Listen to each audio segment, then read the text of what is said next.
Hello all, welcome to our channel. ఈరోజు మన కిచెన్లో మీకు నేను ఎంతోమంది ఇష్టంగా తినే పండు మిరపకాయ నిల్వ పచ్చడిని ఎలా చేసుకోవాలో చూపించబోతున్నానండి. చిన్న చిన్న టిప్స్ పాటిస్తూ ఈ పచ్చడి పెట్టుకున్నామంటే సంవత్సరం పాటు నిల్వ ఉంటుంది. పచ్చడి పెట్టేటప్పుడు మాత్రం మనం పచ్చడికి వాడే ప్రతి వస్తువు అస్సలు తడి లేకుండా చూసుకోవాలి. అది అస్సలు మర్చిపోకూడదు.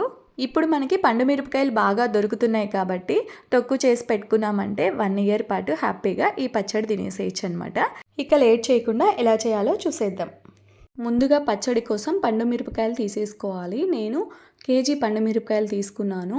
ఈ పండు మిరపకాయలు కొంచెం కారంగా ఉన్నవైతే పచ్చడికి బాగుంటాయి. మనం నొక్కి చూసామంటే కొంచెం గట్టిగా ఉండాలి. అలాంటి మిరపకాయలు తీసేసుకోవాలి. ఇందులో ఏమైనా తొడిమలు లేనివి ఉంటే సపరేట్ చేసేసుకోండి. తొడిమలు లేకపోతే అందులోకి వాటర్ వెళ్ళిపోతాయి కదా, అందుకోసమే అవి పక్కకు తీసేసుకొని తొడిమలు ఉన్నవన్నీ వేరొక గిన్నెలో వేసేసుకొని నీట్గా వాష్ చేసేసుకోవాలి. ఈ వాటర్లో కొంచెం సాల్ట్ కూడా వేసేసుకోండి వాష్ చేసుకునేటప్పుడు. ఇక్కడ 9 మిరపకాయలు అలా వచ్చాయంతే తొడిమలు లేనివి, అవి పక్కకు పెట్టేశాను.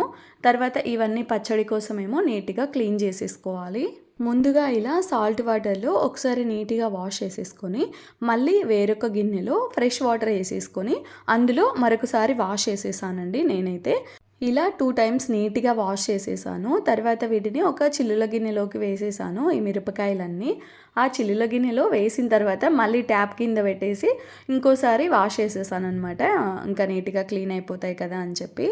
చూడండి, ఇక్కడ మళ్ళీ ట్యాప్ కింద ఒకసారి వాష్ చేసేసానండి. తర్వాత స్టెయిన్ చేసేసాను. కాసేపు వాటర్ అన్నీ వడిగిపోని అని చెప్పి పక్కకు ఉంచేసాను. కాసేపటి తర్వాత ఎండలో ఒక క్లాత్ మీద పెట్టి ఆరబెట్టేశాను. ఇక్కడ చింతపండు ముందుగా మనము అందులో నారలు అలాగే చింతగింజలు అవి ఏం లేకుండా నీట్గా క్లీన్ చేసి పెట్టేసుకోవాలి. తినేటప్పుడు ఆ నారలు తగలకుండా బాగుంటుంది. అలాగే కల్లుప్పు కూడా తగినంత తీసేసుకొని కాసేపు ఎండలో పెట్టుకుంటే పచ్చడికి బాగుంటుంది. మిక్సీ జార్ కూడా కాసేపు ఎండలో పెట్టి ఆరబెట్టేశానండి. తడి లేకుండా జాగ్రత్తగా పచ్చడి చేయాలి కాబట్టి. పండు మిరపకాయల్ని కాసేపు తడి లేకుండా ఎండలో ఆరబెట్టిన తర్వాత తొడిమలు తీసేసి ఇంకా కొంచెం సేపు ఆరబెట్టేసాను. పండు మిరపకాయలు అయితే అస్సలు తడి లేకుండా ఇలా నీట్గా ఆరబెట్టి పెట్టేసుకోవాలి. తర్వాత ఆవ పొడి మెంతి పొడి కోసం ఆవాలు 20 గ్రాములు, మెంతులు 20 గ్రాములు తీసేసుకున్నాను. స్టవ్ వెలిగించేసి ఒక చిన్న కడాయి పెట్టేసుకొని ముందుగా మెంతులు వేసేసి కాసేపు వేయించేసాను.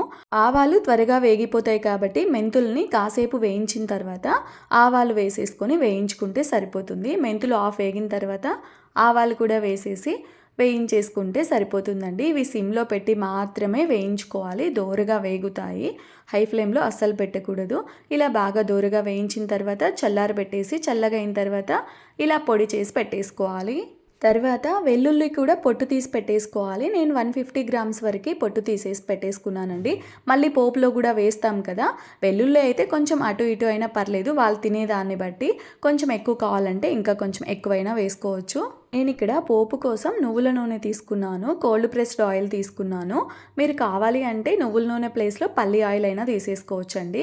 స్టవ్ వెలిగించేసి ఒక కడాయి పెట్టేసి అందులోకి తగినంత ఆయిల్ వేసేసుకొని హీట్ అయ్యాక ఆవాలు వేసేసి అవి చిటిపట్లాడి వేగిన తర్వాత వెంటనే స్టవ్ ఆఫ్ చేసేసి ఎండు మిరపకాయలు, వెల్లుల్లి రెవ్వలు వేసుకోవాలి. స్టవ్ ఆన్లో అలానే ఉంచేసామంటే అవి ఇంకా బాగా నల్లగా అయిపోతాయి. ఈ ఆయిల్ని బాగా చల్లగా అయ్యే వరకు చల్లారబెట్టి పెట్టేసుకోవాలి. ఈ పోపు అయితే పచ్చడికి అంతా కాదండి, హాఫ్ వరకు మాత్రమే, మిగతాది తొక్కు అలానే ఉంచేస్తాను. తొడిమలు లేనివి పక్కకు తీసాం కాబట్టి పండుమిరపకాయలు కిలోకి కొన్ని తక్కువ వచ్చేసాయి. కిలో పండుమిరపకాయలకి 200 గ్రాముల చింతపండు, 200 గ్రాముల కల్లుప్పు తీసేసుకున్నాను. ఇలా అన్నీ రెడీగా పెట్టుకున్న తర్వాత పండుమిరపకాయల్ని ఇలా చిన్న చిన్న ముక్కలుగా కట్ చేసేసుకోవాలి. ఆయిల్ ముందుగా ఇలా కాంచి పెట్టుకున్నామంటే అది చల్లగా అయ్యేలోపు ఈ ప్రాసెస్ అంతా చేసేసుకోవచ్చండి. తర్వాత ఇందులోకి ఆయిల్ వేసి కలిపి పెట్టేసేయచ్చు. అన్నీ రెడీగా పెట్టేసాం కాబట్టి మిక్సీ జార్ తీసేసుకొని అందులోకి ముందుగా చింతపండు అలాగే కల్లుప్పు 2 వేసేసుకొని ఒకసారి బ్లెండ్ చేసేసుకోవాలి. ఇలా బ్లెండ్ చేసుకున్న తర్వాత ఒక ప్లేట్ తీసేసుకొని అందులోకి హాఫ్ పైననే పక్కకు తీసేసానండి. అంతా ఒకేసారి మిక్సీకి పట్టడానికి వీలవ్వదు కదా, అందుకోసమే ఇలా చింతపండు, ఉప్పు, కొంచెము తగినన్ని పండు మిరపకాయలు వేసుకొని 2-3 టైమ్స్గా గ్రైండ్ చేసేసుకోవాలి. నేనైతే 3 టైమ్స్ అయితే వేసానండి. మనం పచ్చడి ఇంకా ఎక్కువ పెట్టుకున్నాం అనుకోండి, ఇంకా ఎక్కువ టైమ్స్ అయితే బ్లెండ్ చేసుకోవాల్సి ఉంటుంది. తగినన్ని మిరపకాయలు కూడా వేసేసి కొంచెం బరకగా బ్లెండ్ చేసుకోవాలి.